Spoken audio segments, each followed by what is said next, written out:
I'm not an operator, I'm not a trainer, I'm not a contractor.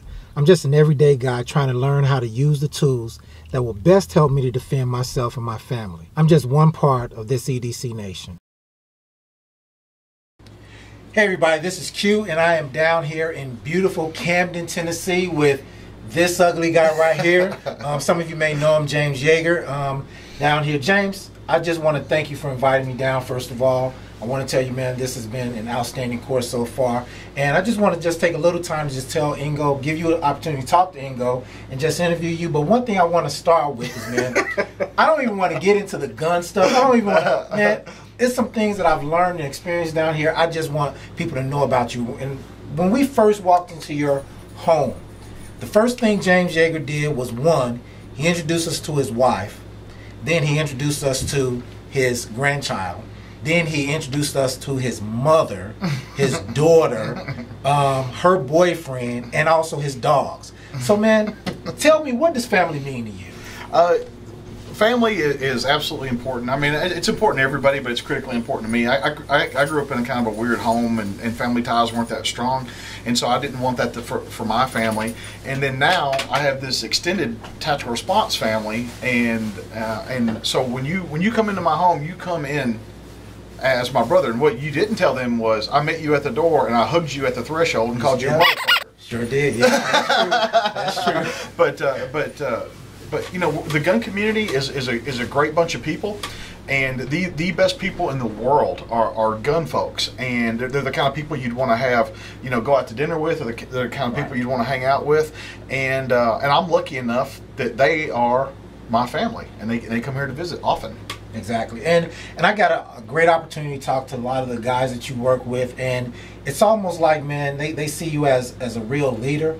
But I also got a chance to just talk to them a little bit one-on-one about some of the things that have been taking place. No, not at all. Okay, all right. We'll see. But I'm going to tell you what they said. But they said that sometimes when you guys are just by yourselves, you are able to look at yourself. And even though you tell people, I don't care what anybody thinks, you're able to sit back and just say, okay, let me look at myself. So give us just a glimpse of that. At what times have you just said that, okay, is it me?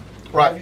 Well, I mean, many times through my life, you know, when things aren't going well, I try to look back and go, okay, what did I do to steer the ship this direction? And you know, and it's there. I mean, I've played a part in every bad thing that's ever happened in my life.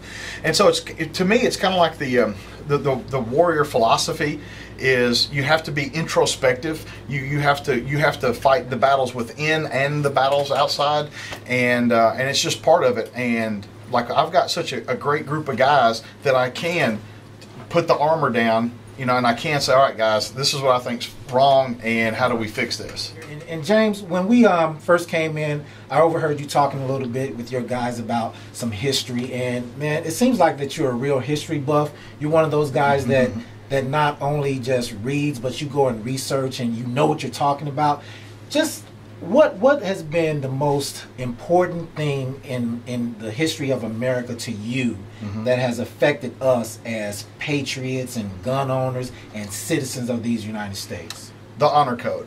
And this is something that I can talk about for quite some time. I'll try to condense it. But when the second son of the kingdoms in Europe was born, he didn't have anything. First son gets the kingdom in Europe. Second son didn't get anything. And so when we were settling the United States, a lot of kings were buying plantations, kingdoms for their kids, for their second son. With that, they brought the honor code with them. That's why dueling is such a southern thing. You know, like you never, even on the movies and when they're making fun of dueling, it's always some dude with a southern drawl, right, you know, doing it. And I believe the honor code is the most critical part of the American lifestyle, especially in the South. Right. So, and we'll go in. I want to go a little bit into some of the stuff that's taking place on like Ingo and other places when you have challenged people to duels. And from spending time with you, I kind of hear that as something more than just a guy who wants to just hold himself between his legs. It's more of like you're saying, look, man, let's be honorable men. So can you talk a little bit about that and how you feel about being honorable men? One of the, if you read the Code Duello, the rules of dueling, one of the stipulations is if you were insulted after you challenge them to a duel, they have the right to apologize, and you have to accept the apology. And I believe that ultimate insult deserves ultimate response. And I know that dueling is like, oh, he's barbaric and he's a caveman, but what I notice is they don't come back, right? And it shuts them up. And fine, and if they want to come, I've told people I'll duel with guns, I'll duel with simunition guns, we can just fist fight, we can box. Like, I've offered any number of ways, and still nobody takes me up on it. Let me ask you this, man. You have a lot of great guys around you, and I was visiting today SOE. Yep.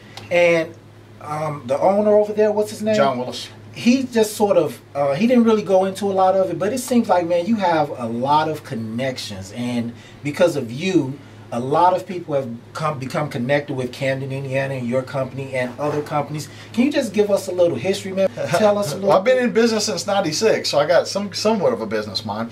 But basically, and I don't care, this applies to your personal life too. If you surround yourself with positive people, positive stuff happens to you. And so it's very much, you can call it karma, you can call it whatever you want, but I believe that if I do enough good deeds in the world, that good stuff happens to me, and my life is proof of it. And so you can ask any of my friends. I kind of get the nickname Tactical Elvis, because Elvis was famous for giving expensive stuff away. Right. And so some of the guys will warn the other guys, like, hey, don't tell James you like that, because he'll just hand it to you. But anyway, that's just one of my one of my philosophies. But what I have found is, if you're positive, it's an attractant to positive people. Right. And we don't understand, as we walk through life, imagine it was a wading pool, and these ripples that float off of us, we don't know where they go. They go on and on and on, and they touch a lot of people's lives. And we can stomp and make terrible things happen, or we can tread lightly and go through there. And my philosophy is, find good people, be friends with them, do positive stuff for them, and so that's how I've lived my entire adult life. Well, it's working for you, man, because with everything that has happened in the past, and even how I ended up down here, you invited me because you saw a video, and I was kind of making fun of you. Yeah. But it was funny, though. It was funny. I can appreciate it if it's funny. I love people, man, who can laugh at themselves, because I tell people, man, with everything that's going on these days, if you can't laugh, I laugh to keep from crying, because I see the state of our country, and I'm not happy with it. But because of people like you, man, we are going forward, and I believe you're helping us to do that. Thank you. And I really appreciate you bringing us down here, giving us the opportunity just to live in your home, become a part of your family, part of the alumni, and man, I really appreciate everything that you're doing.